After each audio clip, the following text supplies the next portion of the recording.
Bismillahirrahmanirrahim. Assalamualaikum warahmatullahi wabarakatuh. Teman-teman, saya ingin bercerita tentang seseorang yang bertaubat kepada Allah Subhanahu wa taala. Ada seseorang, dulunya itu profesinya pencuri, maling. Apa ini? Kalau di tempat saya itu maling itu. Kalau di tempat lain mungkin pencuri atau apalah begitu. Seseorang ini mau bertobat kepada Allah Subhanahu wa taala. Kemudian apa? Beliau itu menyampaikan kepada temannya, kalau kamu ingin taubat, kamu cari guru, nanti biar ada yang ngarahin, biar nggak salah. Betul juga. Kemudian apa? Beliau bertaubat. Kemudian menemukan seorang guru, guru tersebut bilang apa? Ya, kalau kamu ingin bertaubat, ikut aku, kamu harus tahu, aku ini banyak kekurangan. Makan aja kadang sehari cuma 3 korma. Nggak apa-apa guru, saya ini betul-betul ingin taubat. Betul saja, hari pertama dia taubat, makan kurma cuma 3, luar biasa.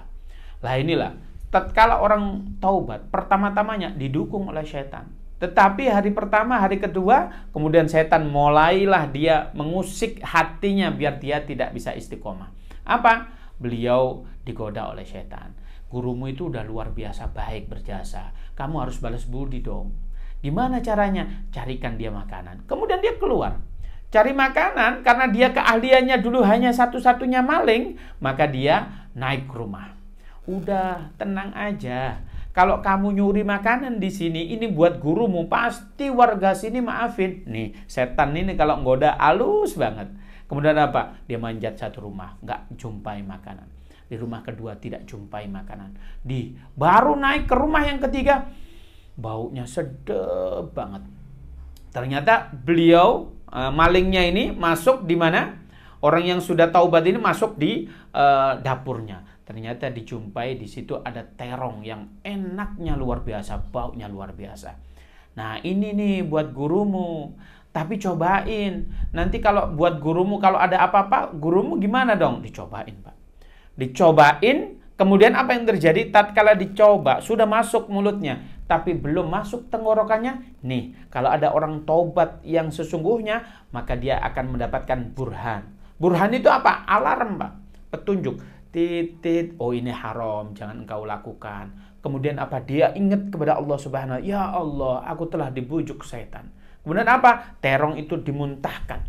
Kemudian dia pergi. Kemudian apa yang terjadi? Dia ingin lapor kepada gurunya, bahwasanya aku ini khilaf, nanti aku ingin taubat kembali. Dia nyampe itu sambil meneteskan air mata karena dia khilaf, sudah taubat tapi maling lagi. Kemudian apa? Di gurunya itu ternyata lagi ada tamu. Ada seorang bapak-bapak dengan wanita yang sangat cantik. Nah, gambarannya memang cantik itu. Kemudian apa? Tatkala itu dia ngelihat gitu, kemudian dia memundurkan diri. Tapi gurunya melihat, ya Ibni Ta'al, ini adalah muridku yang sangat luar biasa. Kemudian, oh ya guru, mohon maaf. Kenapa kamu? Enggak apa-apa guru. Ini ada tamu. Oh iya. Ini ada bapak-bapak, ini ada seorang wanita, dia mencari seorang suami yang sangat soleh. Oh iya guru, ya kamu mau nggak saya nikahin dia? Kalau saya ini kan nggak soleh guru, saya baru bertaubat. Nggak apa-apa, kamu adalah orang yang soleh. Kemudian apa yang terjadi? Tapi saya ini kan penuh kekurangan. Untuk cara mencari ma'isyah saya juga belum bisa. Apa kata gurunya? Ini adalah janda yang ditinggal mati suaminya dan kayanya luar biasa. Iddahnya sudah habis lagi. Kalau ada janda model begini, kira-kira teman-teman gimana dong? Jawabannya teman ini bagaimana? Yes, begitu ya pasti ya. Lah ini teman-teman, yang orang itu, ya sudah, kalau guru mau ngedaki begitu, nggak apa-apa. Kemudian orang zaman dahulu itu langsung apa? Tidak perlu pesta luar biasa. Tetapi bagaimana mendidik rumah tangga setelah akad itu bagaimana? Kemudian bapaknya dipanggil, akadlah dia itu. Qabiltu nikahaha wa tazwijaha bimahril madhkur. Nah, ini Ustadz kenapa kok hafal? Apa sering akad? Enggak, saya akadnya baru sekali ini. Cuman saya hafal saja ini. Karena sering menghadiri arusyah, yaitu akdun nikah. Sehingga saya hafal. Setelah akad, kemudian apa? Kata sang perempuan, zauji. Zauji itu bukan suamiku, tetapi bahasanya maknanya sayang. Nah itu loh, luar biasa ini. Sang cewek itu tadi manggil sayang. Ayo kita pulang. Kemudian apa? Diajak ke rumahnya. Beliau keluar rumah dari gurunya. Beliau itu jalan agak cepet-cepet. Alhamdulillah, rumah pertama aman. Kemudian apa? Jalan yang kedua. Rumah kedua aman. Ini rumah yang ketiga, dia jalannya kenceng. Zauji ta'ala, hada baitina. Hei suamiku sayang, jangan buru-buru, ini rumah kita. Dia udah mikir ini Pak. Dek, ya Allah, ini tadi rumah yang ku ambil terongnya. Kemudian masuk, apa yang terjadi? Sayang, kamu duduk di sini, aku siapkan makanan buat engkau. Wih, adem Pak rasanya kalau ada istri model begini. Kemudian apa? Diambil, nyampe dapur, istrinya teriak, ya Allah, ada apa istriku? Ini ada maling yang ngambil terong. Kira-kira suaminya jawab apa ini? Kalau antum di posisi itu, jangan bilang ini kucing. Kucing nggak mau terong Pak, nggak mau terong bakar, nggak mau terong bakar ya kucing. Jadi jangan bilang kucing. Kemudian orang ini bilang apa? Istriku, sungguhnya tadi itu aku keluar digoda oleh setan. Setan mengatakan aku untuk berbakti kepada guruku untuk mencarikan makanan. Dan aku mencari di beberapa rumah dan aku manjat ke rumahmu ini mau ngambil karena ada bau terong yang sangat luar biasa. Pada saat itu aku diminta setan untuk nyicipi dan kucicipi. Tapi demi Allah, tenggorokanku ini belum menyicipi terongmu, sudah aku muntahkan. Karena apa? Karena aku takut kepada Allah Subhanahu wa Ta'ala. Apa jawaban perempuan ini Pak? Apa jawaban perempuan ini Bu? Kalau ada wanita model begini, jawabannya adem nih. Kalau suami salah dimaafin nih. Ini bagaimana jawabannya? Zauji katanya, kamu tadi mau taubat gara-gara Allah Subhanahu wa Ta'ala. Kamu meninggalkan perkara maksiat ini karena takut kepada Allah. Maka tadinya kamu mau ngambil terong, karena kamu meninggalkan ini karena takut kepada Allah. Apa yang terjadi? Maka Allah memberikan kepada engkau bukan hanya terongnya, tapi terong satu kualinya. Rumah yang memiliki terong, sampai yang memiliki terong juga engkau miliki, diberikan oleh Allah Subhanahu wa Ta'ala. Masya Allah. Kalau orang yang sudah mau taubat, hijrah, bukan hanya dikasih terongnya Pak, dikasih pemilik terongnya yang sangat luar biasa itu. Oleh karena itu, kalau orang taubat diberi kemudahan oleh Allah Subhanahu wa Ta'ala. Ada cerita lagi Pak. Ini cerita real yang dialami oleh abah saya. Abah saya itu pada saat itu haji. Haji selayaknya orang biasa sama umi saya. Pada saat beliau haji, beliau waktu mau pulang di Jeddah, nunggu di bandara Pak, duduk gitu. Kemudian ada anak muda duduk di sampingnya. Ngobrol lah beliau berdua. Bapak aslinya dari mana? Saya dari Malang, Singosari. Beliau bilang, Masya Allah, Pak, saya habis haji ini, saya mau ke Singosari, ke Malang, Pak. Oh ya, silakan mampir. Mau kemana? Ini Pak ceritanya, saya dulu ada PKL, ya praktek kerja lapangan begitu. Di mana? Ada namanya di Singosari itu BLK, Balai Latihan Kerja. Tapi ada dua, namanya satu Wonojati, satunya juga Wonojati. Kemudian beliau bilang begini, iya, saya di situ Pak, waktu itu praktek di Wonojati. Oh, Wonojati yang mana? Deket namanya restoran apa begitu ya? Restoran apa itu? Country katanya begitu. Oh iya. Habis itu apa yang terjadi? Beliau, oh iya, saya juga di situ. Iya. Mau ngapain? Saya dulu Pak, habis subuh keluar ke belakang Pak. Di belakang itu ada sungai, ada orang punya duren Pak di situ. Saya habis subuh Pak, sesekali pernah nyuri itu duren Pak. Beliau berkata begitu. Abah saya bilang begini, durennya itu ada 2 pohon ya? Iya Pak, Bapak kok tahu? Sampingnya ada sungai itu ya? Iya, Bapak kok tahu? Kata abah saya begini, satu-satunya orang yang memiliki duren yang berbatasan dengan sungai ini berbatasan dengan BLK, itu adalah saya. Masya Allah. Antum tahu apa yang terjadi? Beliau minta maaf dari Jeddah sampai Singapura pada saat itu. Inilah kalau orang yang mau bertobat, mau minta maaf, dimudahkan oleh Allah Subhanahu wa Ta'ala. Tadinya dia minta maaf untuk datang ke mana? Ke Singosari, beliau nggak usah datang. Kemudian apa? Kemudian beliau minta maaf dari Jeddah sampai Singapura. Inilah kemudahan yang diberikan oleh Allah bagi siapa saja ingin yang bertaubat. Sungguhnya Rasulullah SAW bersabda, kullu bani Adam khata' wa khairu khata'ina tawwabin. Setiap anak cucu Adam pasti dia perbuat salah. Tapi di antara orang-orang yang salah itu ada loh yang paling baik. Siapa yang paling baik? Yaitu orang yang mau bertobat.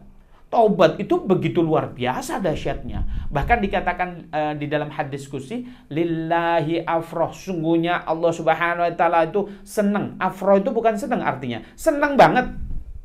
Senangnya bagaimana? Digambarkan oleh baginda Nabi di situ bagaimana? Seandainya ada seseorang yang mana bawa onta beserta bekalnya, dia ke padang pasir, tatkala dia tidur, kemudian ontanya hilang. Ini kalau gambarannya onta kayak nggak menarik begitu ya.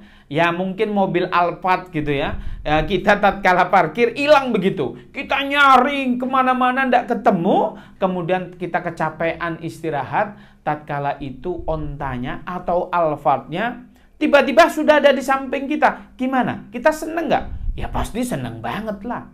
Lah Allah jauh senengnya ketimbang orang model begitu tadi kalau melihat hambanya merengek menangis taubat kepada Allah Subhanahu wa taala. Maka taubat itu kata Imam Nawawi, at-taubatu wajibun. Hukum taubat itu wajib. Bahkan Imam Nawawi mengatakan, barang siapa yang menunda taubatnya, maka dia mendapatkan dosa tersendiri. Taubat, ayo dong kita taubat agar supaya kita mendapatkan maghfirah dari Allah Subhanahu wa taala. Sungguhnya taubat itu ada syarat dan ketentuannya. Apabila kita memenuhi syarat, maka insyaallah akan diterima. Sebelum kita taubat, dosa itu terbagi menjadi dua. Yang pertama, dosa kepada Allah. Yang kedua, dosa kepada sesama. Kita bahas dulu nih, dosa kepada Allah. Dosa kepada Allah, maka dia syarat taubatnya ada 3. Ingat-ingat ya, ada 3 gitu. Apa yang pertama? Yang pertama, ayyuqli'a, atau menyetop perbuatan maksiat kepada Allah. Ini mohon maaf nih, kalau biasanya kita ngedrink nih, haram nih, bir bintang atau bir apa, bir ini kita minum, maka kalau taubat dia harus menyetop amalan itu. Di stop. Yang kedua apa? Menyesal. Ya Allah, kenapa sih aku sebodoh itu dulu? Waktu muda aku habiskan dengan perkara-perkara yang gak benar. Aku kenapa pacaran? Aku pernah minum dan lain sebagainya. Itu harus menyesal. Menyesal itu bukan berarti dia tidak mendapatkan kesempatan. Nah, kalau menyesal itu bukan berarti tidak mendapatkan kesempatan. Ditanya, kamu sekarang kok gak minum? Ya, aku taubat. Ya sudah, aku yang belikan kamu. Yuk, berangkat. Ah, ini yang enggak. Kalau taubat itu dia punya duit. Kalau beli bir dia mampu, tapi dia nggak mau. Dia masih ganteng. Kalau cewek-cewek mau, dia mau pacaran, tapi dia nggak mau. Pengen hubungan yang syar'i. Itu taubat. Itu yang nyesel. Kalau dia nggak dapat kesempatan, itu bukan nyesel, tapi karena dia nggak dapat itu ya. Nah, itu yang pertama. Yang pertama harus di stop. Yang kedua dia menyesal. Apa yang ketiga? Yang ketiga itu apa? Yaitu berjanji kepada Allah Subhanahu wa taala bahwasanya dia tidak akan melakukan kembali. Ya Allah, aku berjanji kepada Engkau bahwasanya aku tidak melakukan perbuatan bodohku kali itu. Maka kalau kita sudah melakukan 3 syarat tersebut, menyetop, menyesal, dan berjanji kepada Allah tidak akan mengulangi, fa insyaallah taubatan nasuha, langsung diterima oleh Allah Subhanahu wa taala. Itu kalau dosanya kepada Allah Subhanahu wa taala. Tapi kalau dosanya kepada sesama, syaratnya ada 4. Syarat yang pertama, kedua, ketiga sama kayak tadi. Nah, syarat yang keempat adalah ayyabra hukukum minan nas, yaitu kita harus mengembalikan atau minta maaf kepada orang yang kita sakiti. Contoh, saya dulu pernah ngambil mangga tetangga nih. Ya sudah, kita cari. Kemudian minta maaf, dikembalikan mangganya. Jangan minta maaf aja. Sehingga orang taubat itu kalau dia punya utang, nggak ada utang pemutihan itu ya, tetap harus dibayar. Nah, ini harus kita evaluasi nih bagi peringatan buat teman-teman yang udah gede nih. Dulu SD-nya barangkali nih di antara kita ini ada yang ngambil gorengan. Ngambilnya 5, bilangnya 3. Ada nggak di antara kita yang berbuat begitu? Banyak itu ya. Ya ayo di komen ini ya, yang banyak yang melakukan itu. Ini bagaimana dong caranya? Cari orangnya. Cari orangnya, minta maaf, dibayar. Kalau dulu Rp25, ya jangan bayar Rp25. Ini bagaimana? Dikuruskan. Dulu emas itu harga berapa? Setara dengan itu. Oh, 25 itu dapat sekian, maka diberikan. ya barangkali sekarang ya harganya paling 2.000 atau 1.000 begitu kita berikan. Maka kalau dulu ngambilnya istiqomah 1 tahun, wah kita banyak itu yang harus ganti. Ini ada problem baru nih. Kalau kita mencari orangnya nggak ketemu, gimana dong caranya? Maka kalau kita sudah mencari orangnya ikhtiar, ternyata orangnya sudah meninggal, ahli warisnya sudah nggak ada, maka kita bertaubat kepada Allah, ambil uang, kemudian infakkan ke jalan Allah Subhanahu wa taala, bisa di masjid, bisa di orang-orang TPQ atau apapun itu, berikan itu, niatkan, ya Allah, aku bertaubat kepadamu, uang ini pahalanya berikan kepada orang yang dulu pernah kau zalimi. Itu caranya. Oleh karena itu, ayo kita taubat. Taubat ini harus kita bikin momentum sendiri. Di antaranya, ayo mandi taubat, beristighfar agar supaya kita momentum yang sakral. Bukan hanya itu, kita harus sholat taubat. Kapan-kapan kita akan membahas bagaimana cara sholat taubah.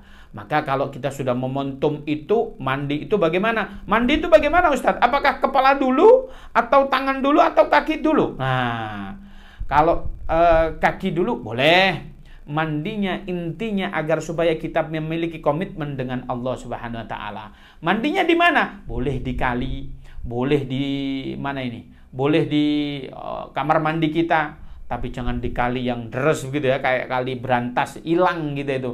Bukan hanya dosa kita, jasad kita juga hilang itu dimakan ikan itu ya, atau dimakan buaya. Oleh karena itu kita harus bertaubat, cepat segerakan kepada Allah Subhanahu wa taala agar supaya kita mendapatkan satu maghfirah dari Allah, ampunan dari Allah. Yang kedua, kita mendapatkan burhan, yaitu apa? Sinyal atau rem kalau kita berbuat salah diampuni oleh Allah Subhanahu wa taala. Yang ketiga, fa insyaallah dimudahkan hidup kita di akhirat maupun di dunia ini. Itu dari saya, semoga kita bisa bertaubat sama-sama, insyaallah ketemu di surganya Allah Subhanahu wa taala. Saya akhiri, assalamualaikum warahmatullahi wabarakatuh.